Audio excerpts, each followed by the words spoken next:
എടപ്പാൾ കുറ്റിപ്പാല മാതാമൃതാനന്ദമയി മഠം തൃക്കാർത്തിക പൊങ്കാല മഹോത്സവം ജനുവരി 10 ആഘോഷിക്കുമെന്ന് ഭാരവാഹികൾ എടപ്പാളിൽ വിളിച്ചു ചേർത്ത വാർത്താ സമ്മേളനത്തിൽ അറിയിച്ചു. സദ്ഗുരു മാതാമൃതാനന്ദമയി ദേവിയുടെ അനുഗ്രഹാശിസുകളോടെ ലോകശാന്തിക്കായി നടത്തുന്ന 5ാമത് പൊങ്കാല മഹോത്സവം 2025 ജനുവരി 10 വെള്ളിയാഴ്ച കാലത്ത് മാതാമൃതാനന്ദമയി മഠം മുതിർന്ന സന്യാസി ശിഷ്യൻ പൂജനീയ സ്വാമി ജ്ഞാനാമൃതാനന്ദപുരിയുടെ മുഖ്യ കാർമ്മികത്വത്തിൽ വിപുലമായ പരിപാടികളോടെയാണ് ആഘോഷിക്കുന്നത്. ജനുവരി 5 ഞായറാഴ്ച ഡോക്ടർ രവി നമ്പൂതിരി നാരാസ്മരണ തൃക്കാർത്തിക മഹോത്സവത്തിന് പ്രാരംഭ സൂചകമായി കൊടിയേറ്റം നടത്തി.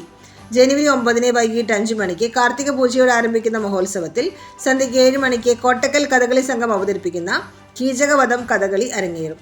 പൊങ്കാല മഹോത്സവത്തിന് ജില്ലയ്ക്കകത്തും പുറത്തുനിന്നും ആയിരങ്ങൾ പങ്കെടുക്കുന്നതാണ്.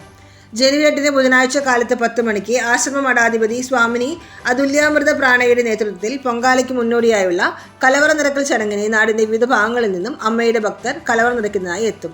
ജനുവരി 10 പുലർച്ചെ 5 മണിക്ക് അഷ്ടദ്രവ്യ മഹാഗണപതി ഹോമം, തുടർന്ന് പൊങ്കാല വിശേഷാൽ പൂജ, ബദ്ധദീപ പ്രതിഷ്ഠ, ഭണ്ഡാരടപ്പിലേക്ക് അഗ്നി പ്രോജ്വലനം, പൊങ്കാല സമർപ്പണം, സ്വാമി ജ്ഞാനാമൃതാനന്ദപുരിയുടെ അനുഗ്രഹ പ്രഭാഷണം, ഭജന, പ്രസാദ ഊട്ട് എന്നിവ ഉണ്ടായിരിക്കുന്നതാണെന്ന് ഭാരവാഹികൾ അറിയിച്ചു.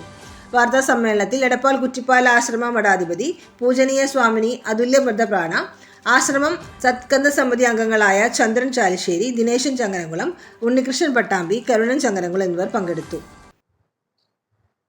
വ്രതാനുഷ്ഠാനങ്ങളുടെയും ശരണം വിളിയുടെയും കാലഘട്ടമാണ് ഇന്ന് കടന്നുപോയിക്കൊണ്ടിരിക്കുന്നത്.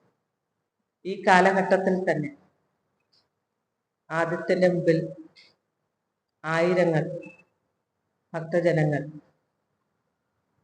ശരണം വിളിയോടെ വ്രതാനുഷ്ഠാനങ്ങളോടുകൂടി തന്നെ ആദ്യ പരാശക്തിയുടെ മുമ്പിൽ പൊങ്കാലയിടുന്ന പുണ്യദിനമാണ് ഈ വരുന്ന ജനുവരി 10. നമുക്കറിയാം, നിഷ്കളങ്കമായ ഭക്തിക്ക് മുമ്പിൽ അനുഭവങ്ങളുടെയും അനുഗ്രഹങ്ങളുടെയും ഒരു പെരുമഴക്കാലം തന്നെയാണ് ഓരോ പൊങ്കാലകളും ഭക്തജനങ്ങൾക്ക് അനുഭവവേദ്യമാകുന്നത്. യുക്തിക്കും ബുദ്ധിക്കും അപ്പുറമുള്ള ഭക്തിക്ക് മുമ്പിൽ എല്ലാം സാധ്യമാകും എന്നുള്ള അനുഭവങ്ങളുടെയും അനുഗ്രഹങ്ങളുടെയും പങ്കാളിത്തമാണ് ഓരോ പൊങ്കാലകളിലും ആയിരങ്ങളുടെ എണ്ണം കൂടിക്കൂടി വരുന്നത്.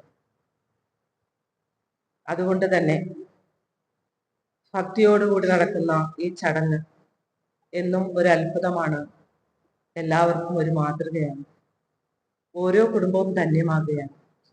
ഈ പൊങ്കാലയുടെ വ്രതശുദ്ധി അവർക്ക് ആത്മശക്തിയും ആശ്വാസവും ആത്മവിശ്വാസവും അനുഗ്രഹവും എല്ലാം നേടിക്കൊടുക്കുന്ന ഒരു പുണ്യകാലം എല്ലാ ജനങ്ങളും കാത്തിരിക്കുകയാണ്.